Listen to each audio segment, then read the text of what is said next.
Broadville. What you gonna do, brother? Oh, yeah! Are you ready? Hey, yo. And that's the bottom line.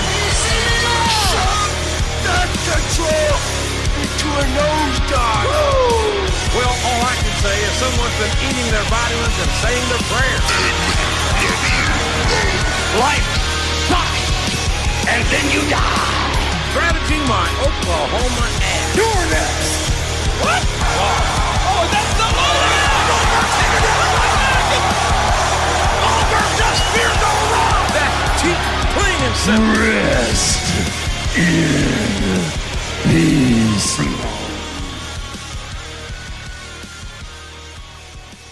Welcome to the JM Report. I'm your host, GoodOlJM, coming to you from CSB Studios in Tampa, Florida, the birthplace of pro wrestling, and this is episode 85 on this March 20th, 2020. So, for those who have been wondering, well, it's been about 3 weeks since my last report, so lots happened in the world of pro wrestling, and most recently, a lot's been going on and still is around the world. And, well, if I can just take a moment to explain what's been going on with me, I've just been having, at least up until last Saturday, in preparations for St. Patrick's Day, been pretty busy with a few gigs that I've had with the promotional team and basically been all over town. And most of them would conflict with the time that I would take to come to the studios here and record a JM report. And that was by design more than anything. And I expected that. What I did not expect, especially 2 weeks ago when I was in New York with doing a meet and greet, or attending one, I should say. And I finally got to meet the one and only Undertaker. As quickly as that experience was, it was well worth the wait after all these years and the time standing on line to meet the man. But definitely a good time. And only basically to come back, and not that things weren't going a little bit crazy in comparison during that time period, but you can kind of sense it coming if you were really following what's been happening globally. And with all the talk about specific airport checkpoints where you will be pulled to the side, or as you're lining up to go through the TSA security point, that you will be taking your temperature or be reading for one. None of that between here in New York, LaGuardia Airport, none of that to and from, other than TSA being a bunch of douchebags. But what else is new, right? But coming back, and I worked that week, the week before St. Patrick's Day. I had a couple of gigs lined up, and last Friday, see if I can get the date for that. Ironically, Friday the 13th. Me and my partner were literally heading to a remote location in partnership with T-Mobile. And there was another gig going on at the same time over at the State Fairgrounds. Now, what I was not aware of, and I didn't realize until social media posts were on the company sites, and there's the on-air talent, encouraging everybody to stop by, say hi, and see what's going on. It was one of those small homes exhibits. But then I noticed in the background, and the State Fairgrounds is a huge property. where is everybody? So I thought nothing of it. Maybe they picked a spot where the background just happened to be empty or deserted, especially for a home expo like that.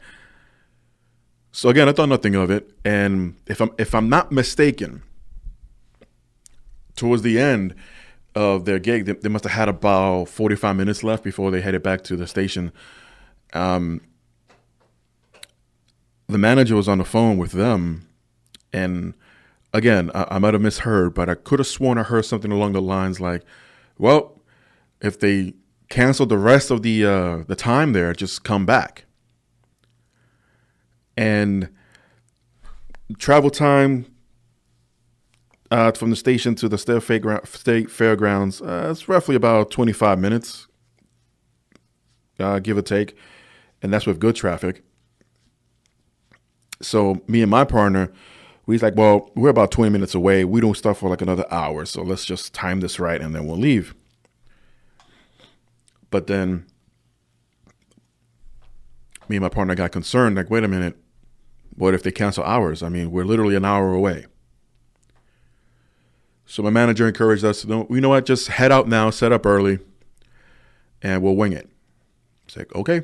So we jumped in one of our sprinters, and literally as we're leaving to pull out of the parking lot, the previous team that I mentioned was literally pulling in.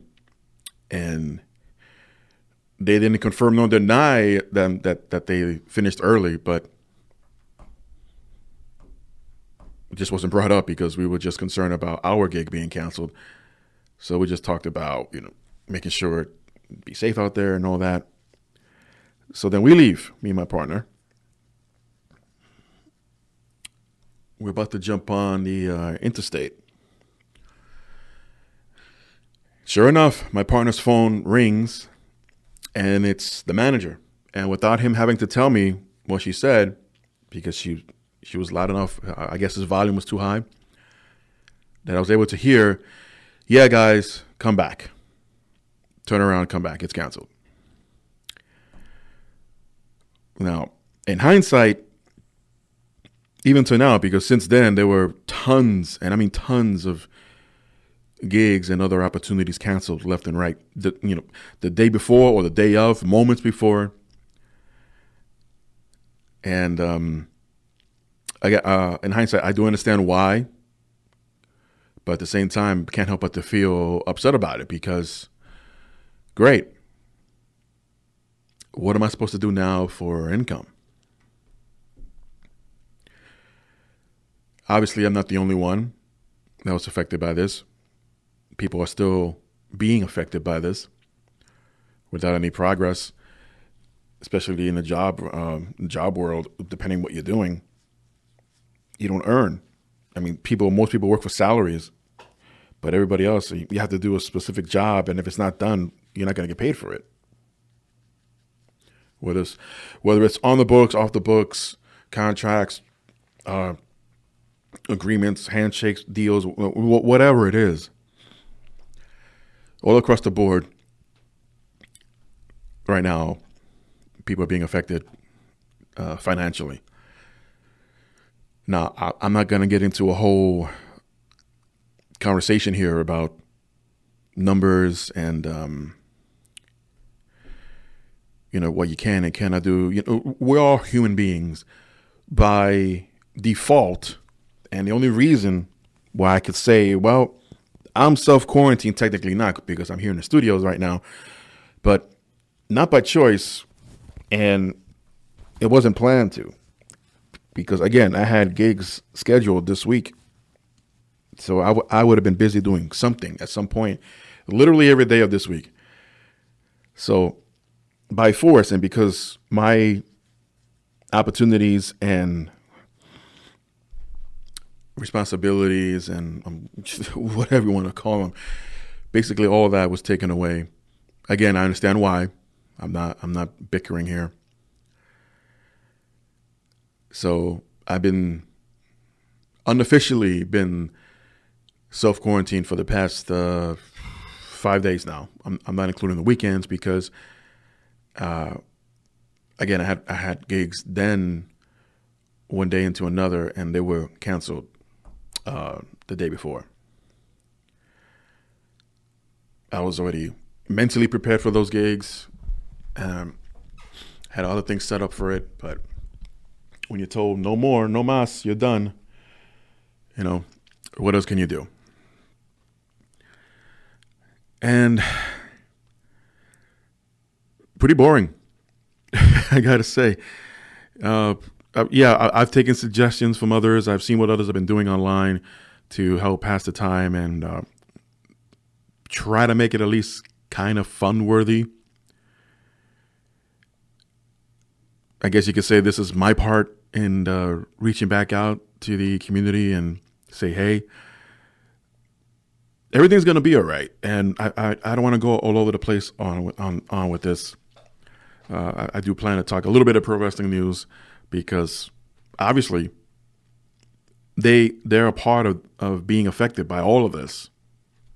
They're people too.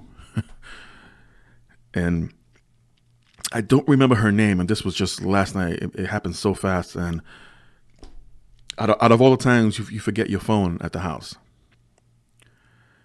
But there was a news article that came out last night on March 19th, locally, that a woman in the media world, or from the media world, was tested positive for the virus back on February 28th. Believes that she might have contracted it from other colleagues while they were on safari, and upon returning, tested positive. So it's like, okay, she's shown signs of the symptoms. In her case, was fatigue, shortness of breath, coughing, even coughing up green mucus. So she self-quarantined for at least 3 weeks, I believe it was. And she started feeling better. So she went for the test again and was called later on that the test came back negative. So I look at that as, okay, well, there's some good news. There's a good sign that we can all get through this.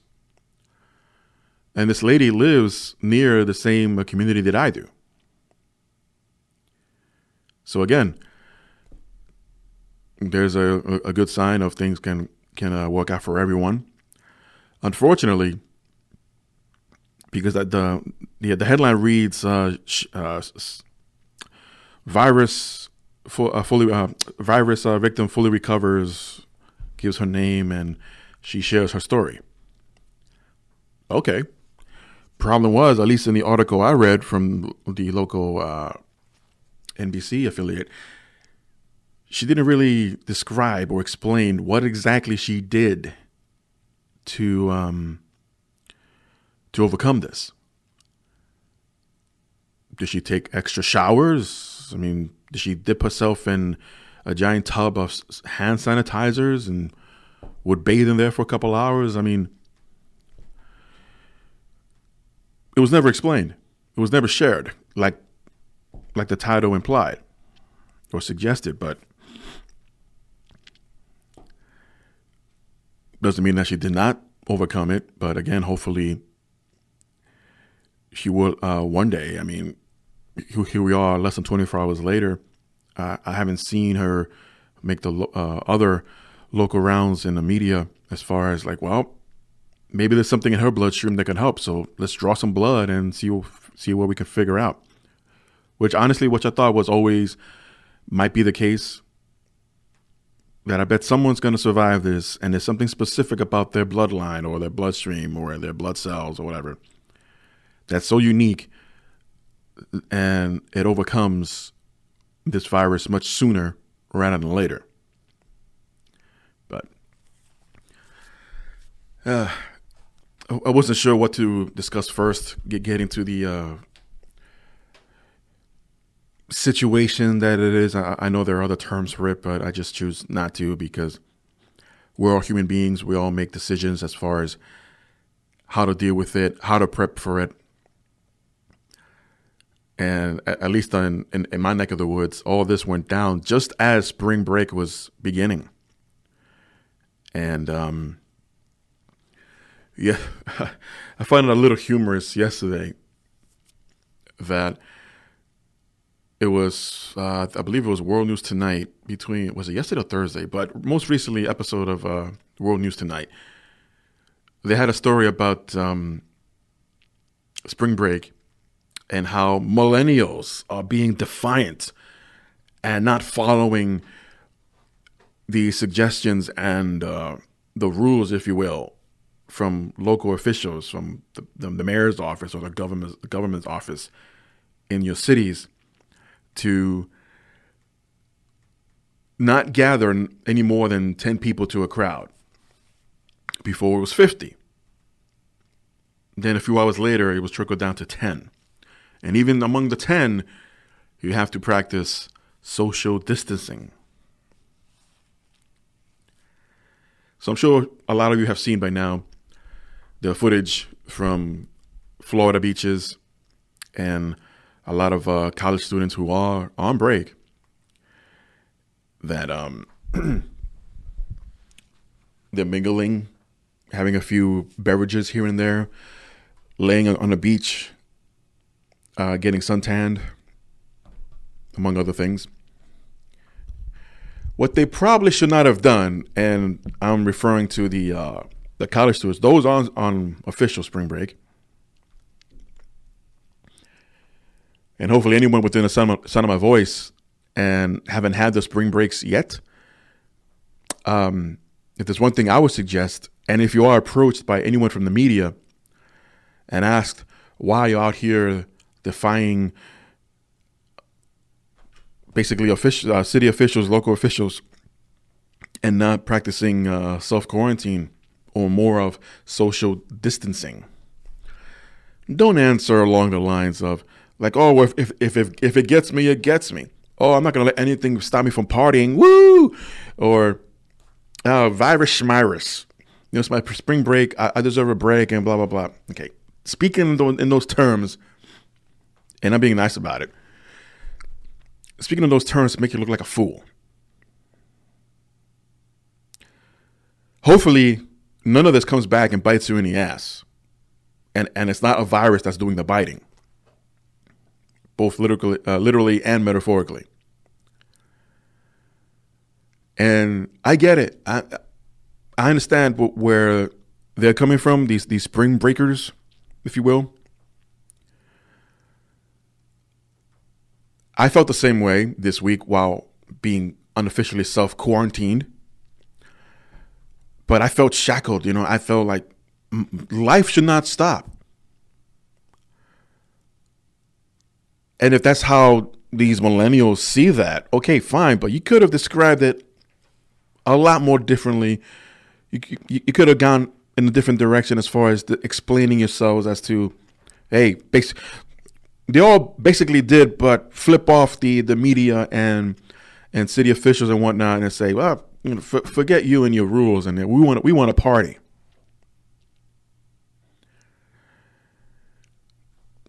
You just went wrong about it. That's all. I like to enjoy social gatherings as much as the next person.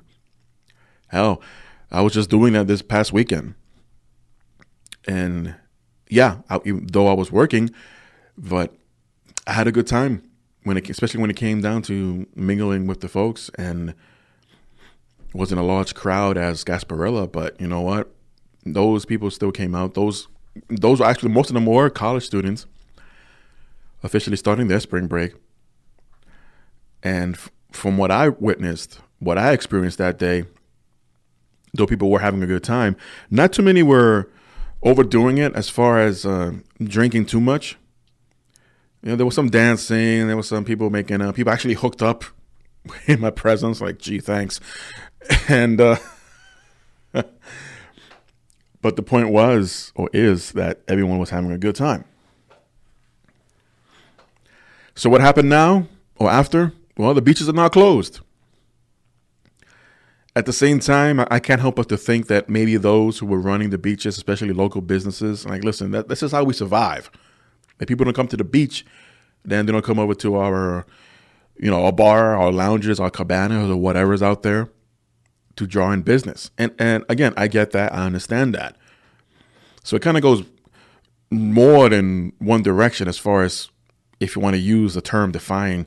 Who is really defying more? Whether the students, whether the business owners? Because I'm pretty sure the residents would have preferred, like, okay, if this is the case, everybody stay home or don't come out and celebrate spring break. Postpone that. There'll be other spring breaks. Hell, I can't even remember the last time I actually celebrated spring break or went somewhere or was invited somewhere to hang out with other people. Been a long time. And sometimes sacrifices have to be made. In this case, that should have been what happened.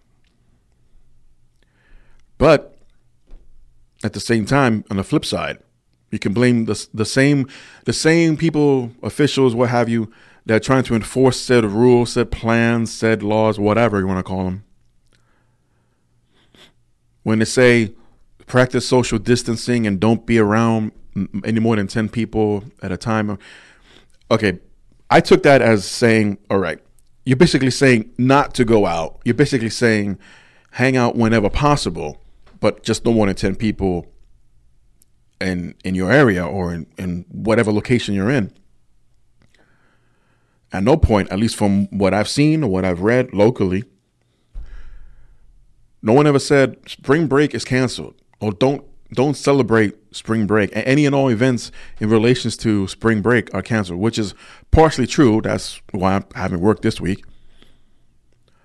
But an overall general idea to say everything and anything spring break related is canceled, postponed, suspended, what have you, rescheduled, whatever. That is where I believe the ball was dropped. Still doesn't excuse the responses, and it's online. If you guys want to check out social media and just listen to these responses from these spring breakers, basically flipping off the media, like, I don't care about the virus. I want to celebrate and get drunk and this and that. That's a dick move. Don't do that. At least don't speak for others.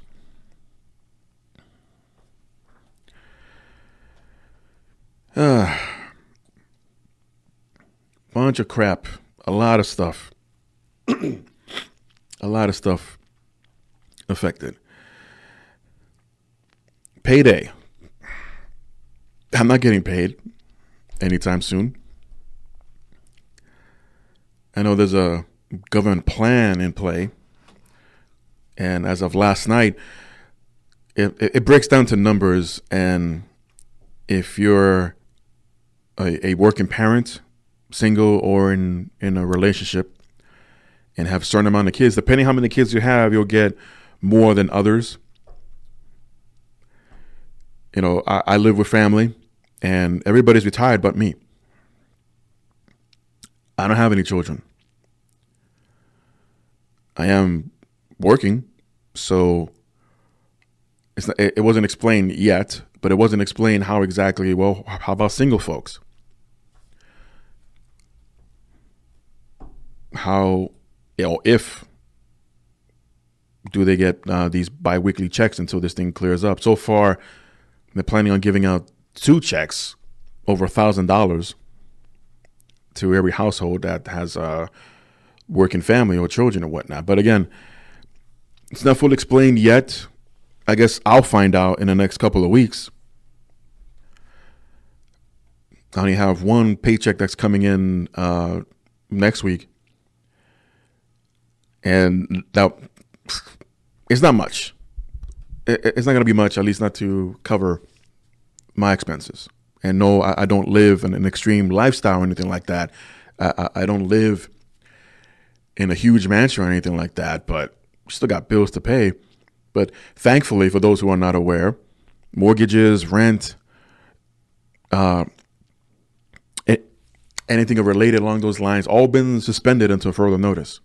So the government literally asked everyone from homeowners to banks to waive any and all fees that are due by the end of the month. So enjoy what you can, folks, especially those who pay rent and are not going to pay rent this month. And again, wasn't explained, but I'm under the impression that there isn't going to be any retro pay towards homeowners and banks and mortgages or whatever. At least that's my understanding. Restaurants and bars, as I mentioned, are affected by this. First, it was from the government suggesting all business owners, specifically bars and restaurants, to have only 50% of the employees working. Now it's down 75%.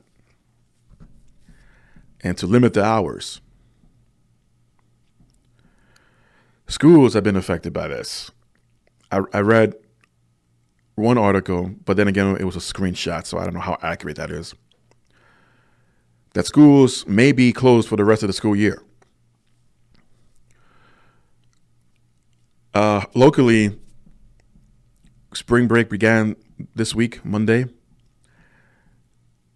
And ironically, timing-wise, all the fallout took place at the same time. So what they do out here is they take turns taking spring breaks. So this community will take spring break this week. Next week will be the next community, and so on and so forth. So the school district added an extra week of time off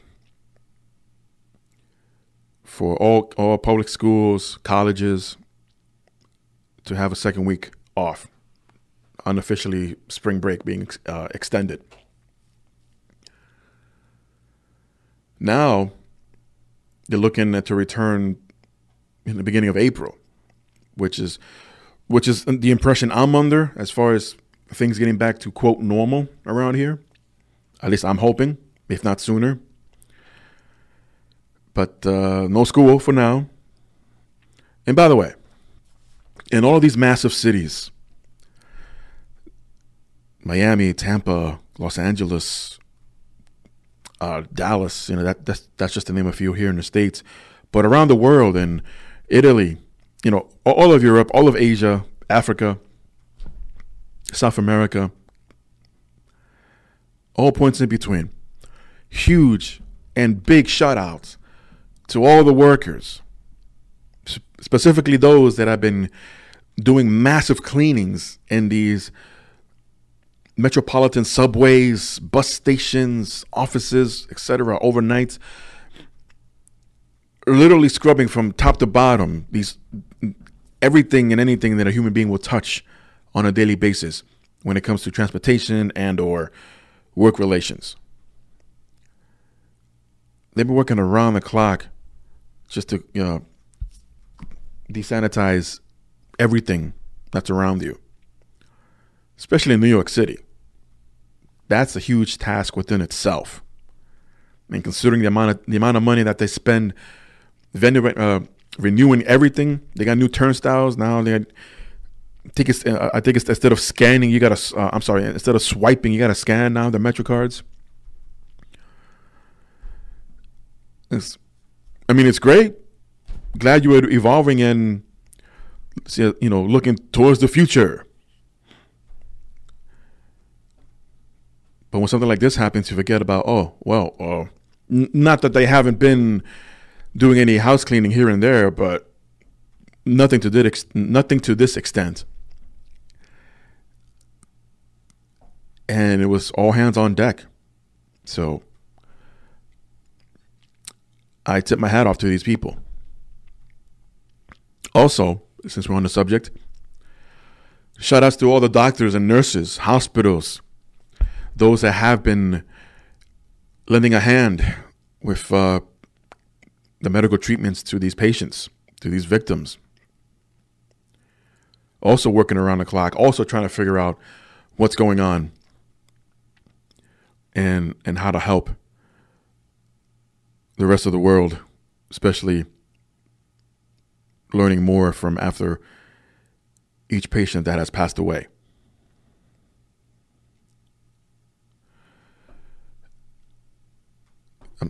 I'm not one to compare events based on history,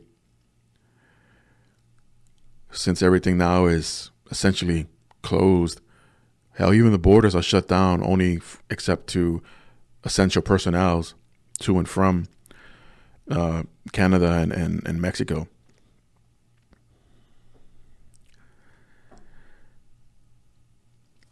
What about pets?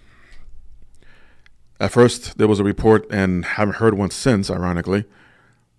Pets can contract the virus, but they cannot pass it on to others, as in human beings. And ever since then, I haven't heard anything. To top it all off this week, there was a 5.7 earthquake in Utah.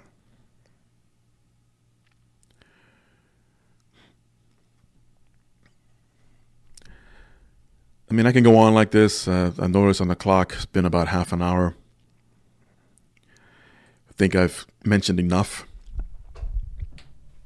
I'm pretty sure there isn't anything I've said that everyone listening is not aware of already. There might be something going on right now as an update that I'm not aware of, and won't find out until after I'm done here.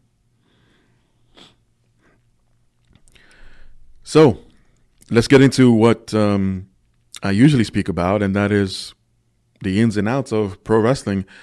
And because of this crisis going around the world, yeah, pro wrestling was no exception to being affected by all this. Events are canceled, postponed, rescheduled, and or relocated. New Japan has canceled everything through April. WWE, AEW have been holding empty arena events out here in the States.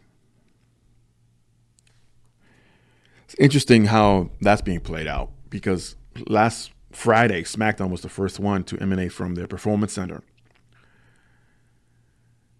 And at first, and this was mentioned even on commentary, that Paige had traveling issues and could not make the show. So they had their women's tag team match in the beginning. Then they filled in a huge portion of the show by replaying the entire men's tag team elimination chamber match that was just a couple of weeks ago.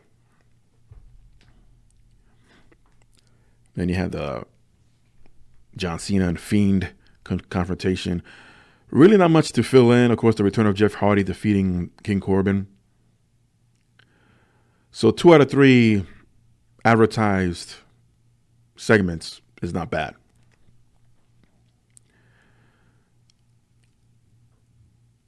I just ask, and this was also done on Raw. I just ask, a lot of their talent live locally, whether in the Orlando or Tampa area. And I also get, okay, maybe you're limiting, not only was an empty arena event, but also limiting the number of personnel, your own personnel, to be there. So, okay, let's just stick to what was advertised. Everyone else have the day off. I could look at it that way. However, if it wasn't, because now they're testing or having people checked out, ring crew, announcers, talent, employees, what have you, everybody that's now entering the PC are being tested, not for the virus itself, but any and all kind of symptoms that could lead to it. And even the slightest little hint of a symptom, you're probably not going to be allowed in the building and asked to leave and go checked out by your local, by your private doctor. I say that because these are WWE doctors performing these tests. So take that for what it's worth. Monday Night Raw was no different. For 3 hours, had to fill in. I mean, at least they fulfilled in committing to having Stone Cold Steve Austin make an appearance and celebrate 316 Day. And a little bit more than half the show was a replay of the Men's Royal Rumble this year. And the only match on the card on Raw was Rey Mysterio versus Andrade. Everything else was a Becky Lynch promo and then the Austin 316 celebration. Wednesday night, AEW went over to Jacksonville. They literally had an empty arena event. Cody Rhodes had an opening statement to make, pretty much advising, hey, don't be afraid, despite all of these rules and regulations in play, but at the same time understanding why things are the way they are right now. But since they have the ability to put on these types of shows, that they're not being afraid, they'll still go on, and they did. Hell, they even used their own talent, their own personnel, literally as the audience around ringside. And I'll get into it in just a minute here, but the term "the show must go on," boy, does it ever need to? Does it ever have to? From AEW's perspective, despite relocating to Jacksonville, they still went on with their scheduled debuts this week, as Luke Harper is no more. Now it is Brody Lee,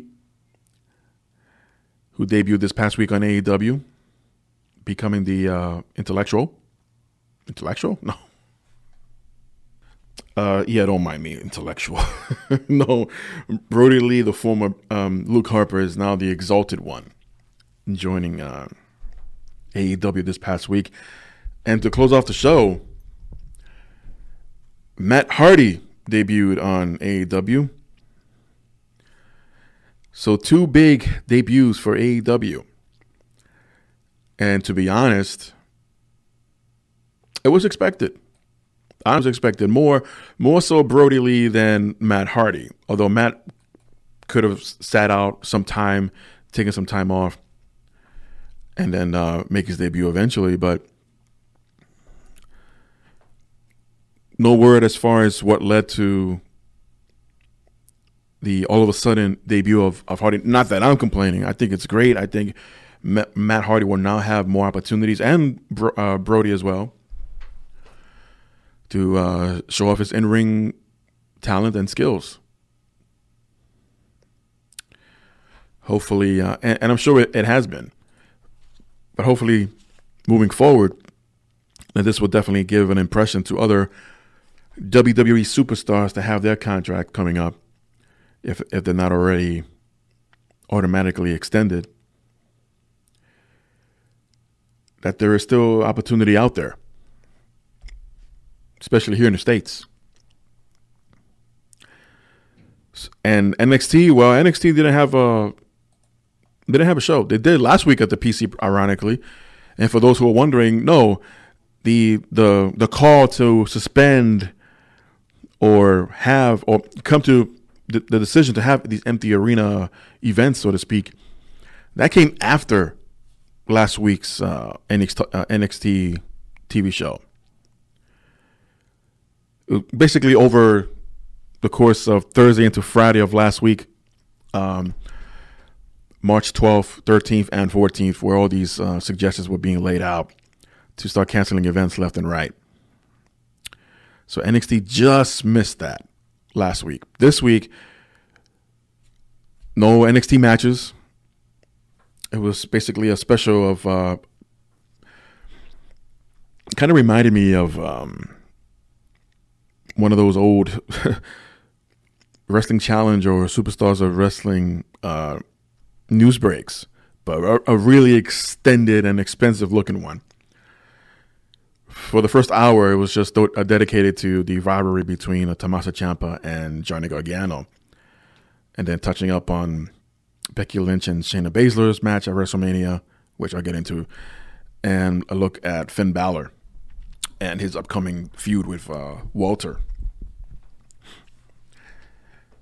And tonight, SmackDown will once again emanate from the PC. Goldberg is expected to appear. I believe there's a contract signed between he and Roman Reigns.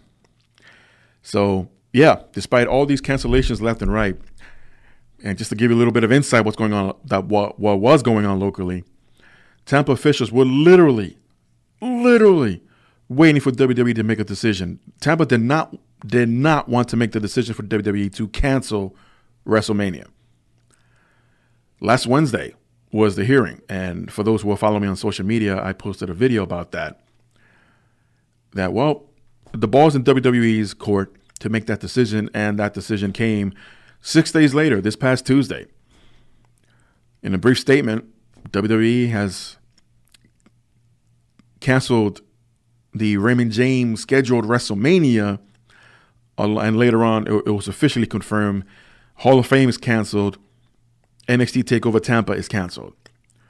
However, as far as the Hall of Fame goes, there's a good possibility that might be rescheduled for SummerSlam weekend, but for right now, that's just the idea. NXT canceled Tampa, completely canceled.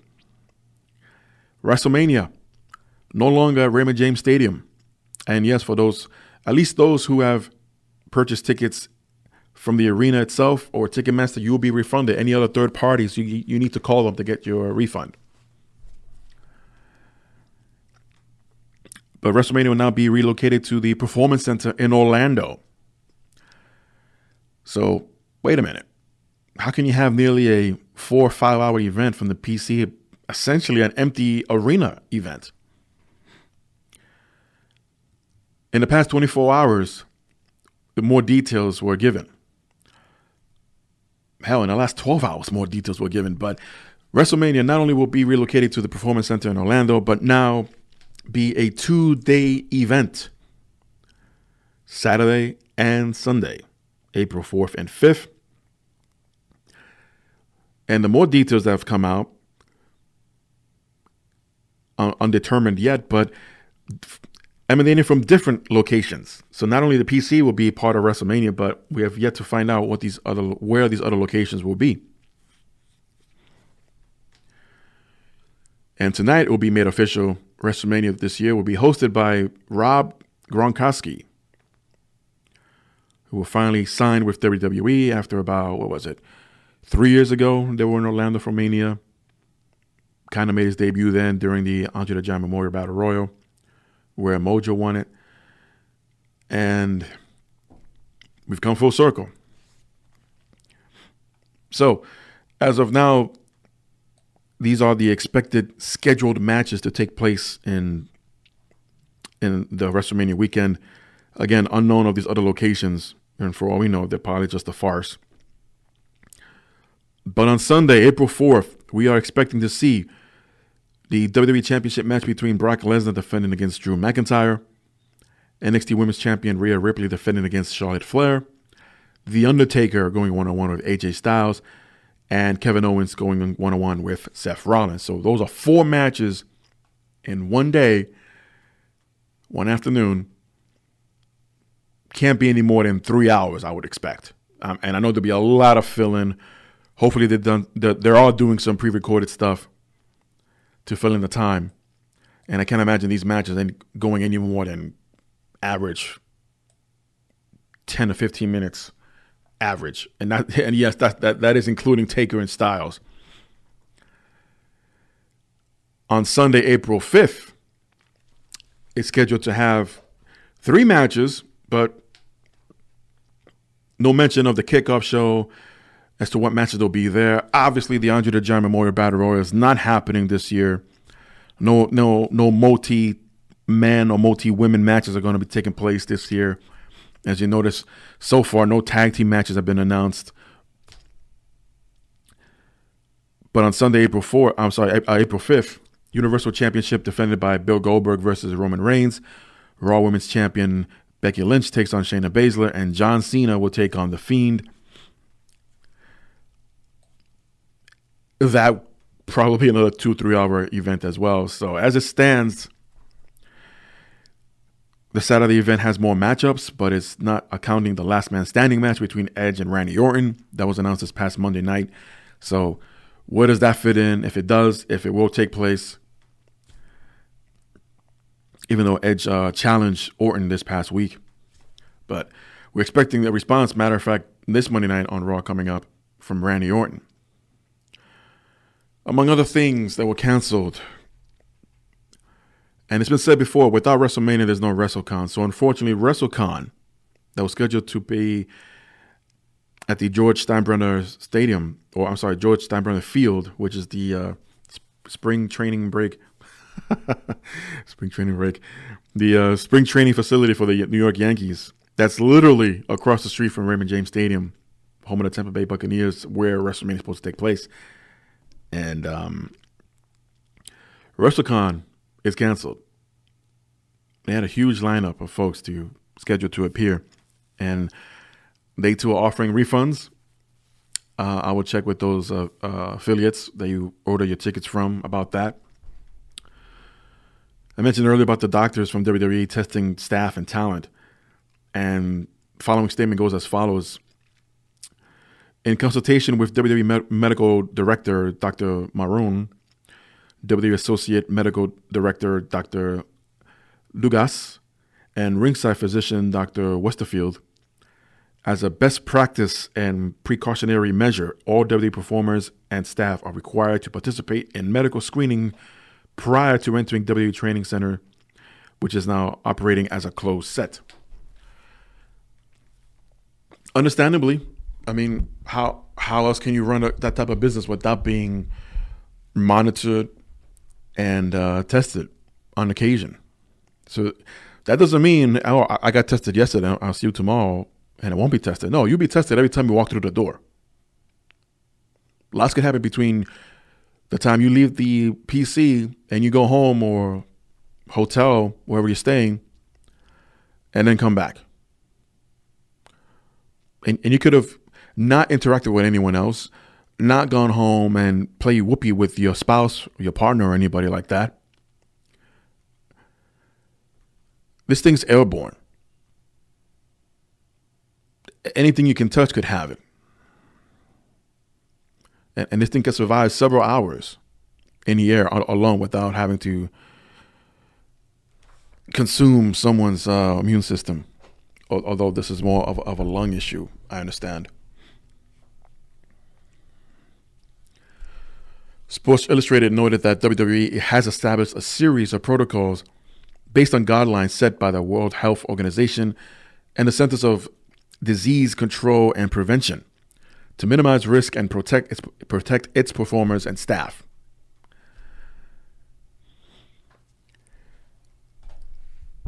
It's not expected to the WWE medical personnel to have the exact same type of testings that the government is talking about, but basically any test that looks out for the symptoms for someone that may have already contracted the virus. And better safe than sorry, For those who were attending the house show in New York City's Madison Square Garden, that was heavily promoted by having the appearance of D-Generation X, which was scheduled, matter of fact, for this Sunday, has now been postponed and rescheduled for June 27th. So, if you weren't aware, if you bought a ticket for that event, the March 22nd show at MSG, those tickets will still be honored for the June 27th show. So if you haven't refunded your tickets yet, keep them handy. And here's to hoping that by at least June 27th, everything will be in the clear and you can still attend WWE's house show. A little bit of more backstory to that, according to Mike Johnson of PW Insider. Thankfully, WWE had the June date already locked down long before all of this crisis was going on. Mike Johnson also reported that the site of the 2004 Hall of Fame Hilton Hotel in New York City has been closed indefinitely due to the outbreak. However, that does not go into effect until today. As of right now, the Hilton Hotel in New York City's Times Square is officially closed. Nearly 2,000 rooms. I can only imagine that nightmare. Then again, around this time of year, things do slow down, at least in the Northeast, hotel-wise. Not everyone makes plans this time of year unless you're on spring break. But if you're on spring break, what are you doing in the middle of New York City when you should be in more tropical places such as Florida or Mexico? Basically anywhere with a beach. No, I'm not saying New York don't have beaches, but if you're staying in a Hilton, for example, how far is the travel between there and the beach? Well, this is more of a precautionary measure, according to cranesnewyork.com. They also mentioned about the slowdown, which is expected and normal this time of year. But no one's been booking hotels at all, down nearly 45%. So hotel industry figured let's just shut it down completely altogether. What it doesn't mention, which was I was curious about, okay, so what about the people that are there now? Yeah, they're not living there, obviously. But if the hotels are officially closed down, I would assume it's okay, well, you check out when you got to check out. But they're not gonna kick you out. They're not gonna escort you out. At least I would think not. I'll keep an eye on that story. Ring of Honor had already canceled their 18th anniversary and past versus present pay-per-views. And now they have canceled all shows until May 31st. Tickets are being refunded. But so far, this is the only wrestling company that's taken such a huge amount of dates off. I mean, there are others. Yeah, I understand that WWE had to cancel their tour of Africa. AEW, I don't think they had any world tour schedule coming up, but they had to cancel and reschedule a lot of their AEW Dynamite shows. And I'm curious to see they got this one in this week, but I'm curious to see if they'll still be able to emanate from Jacksonville again next week, if other places will not allow them to use the facilities for obvious reasons. So with all that said, I know there's much more going on that's not pro wrestling related. I figured I should get at least some of the essentials out, especially since I haven't done a report in a while. And hoping to have another one by next week, hopefully with better news. For those who are celebrating, that are going to, and will during this crisis, those who are celebrating birthdays, anniversaries, etc., greetings. And you should definitely not celebrate your occasions. You should definitely find ways to still enjoy yourselves, even if you are declared self-quarantined and not want to have too many people come over, or you go to other people. It's completely understandable. You can have streaming parties, hook up whatever you have, whether it's Skype, FaceTime, Hangouts, whatever you have, and have these large group video chats and technically party that way. I don't think that's something to that degree, that massive, has been done before. I think each one has a limit to how many people you can invite, but it's doable. So it sucks that it has to be celebrated under these conditions. But again, mine's not coming up for another couple of months. But if it was today or tomorrow, I'll still find a way. I'll still go out there and get my cake. I'll still go out there and get my candles, get my beverages. Hell, I still celebrated St. Patrick's Day this past Tuesday. Went out, got myself a 6-pack of beer, and stayed home and binged Netflix. And I'll end on this note, and this is coming from yours truly. I know times are tough, and I mentioned earlier, I hate to compare points of history when there was this much panic in place, and not so much in other times. But for those who don't know, I'm from New York City, and I remember 9/11. And the way things are going now, that might have been the biggest number of people lost in the day on American soil. But right now we're looking at numbers that are going to surpass that globally. Also from New York City, I remember the MTA strike. Now, no lives were lost during that time, but when it came to not having any kind of transportation, whether it's train or bus, and at the time the mayor's office wanted limited traffic flow in and out of the city, it was a ghost town. I, at the time, was working near downtown Manhattan, and it would take me nearly an hour to get to and from my home. And that's on using a train. So the job eventually put a plan in motion where that if you lived a certain amount of distance and time from the job, then don't come in.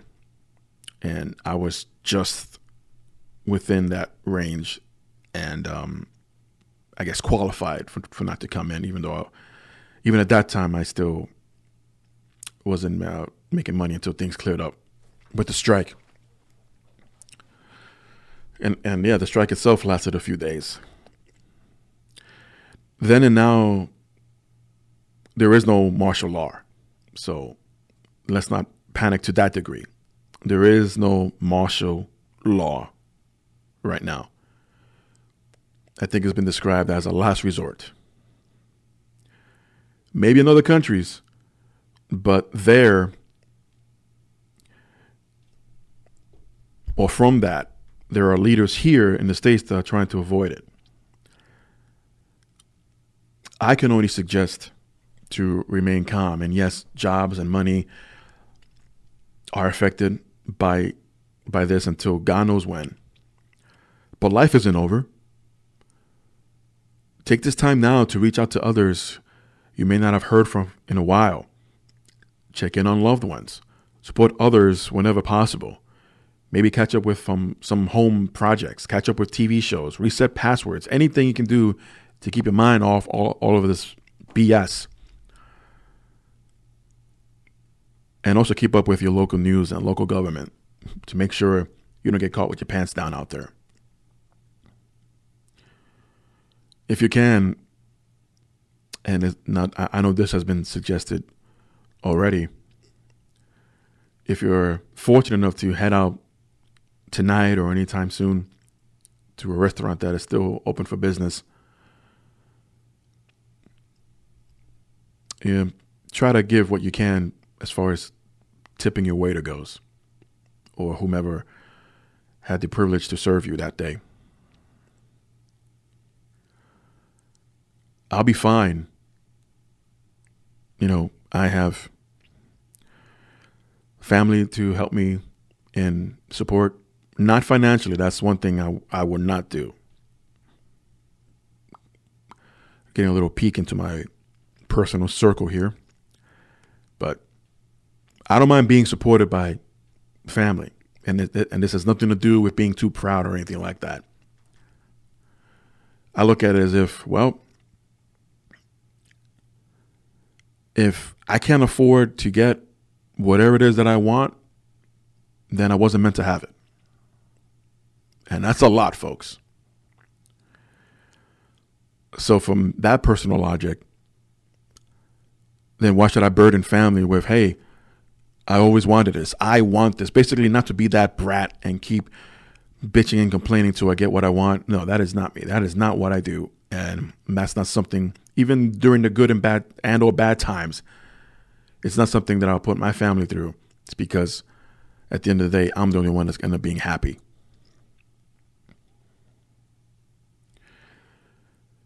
So let's be a little bit lenient about that. Of course, be cautious of where you go. And here's to hoping that all of this will end much sooner than expected. I'll be damned if this thing lasts until the end of summer or beyond. And hopefully if you're listening, hopefully you'll be here next time to hear my reports. My thoughts and prayers, condolences go out to those who have lost anyone affected by this virus. It's a hell of a way to go, but I'm sure that's not something these people who have passed would have chosen as a cause of death. I always say, till next time, everyone, be safe, be good, behave, and let's be careful out there.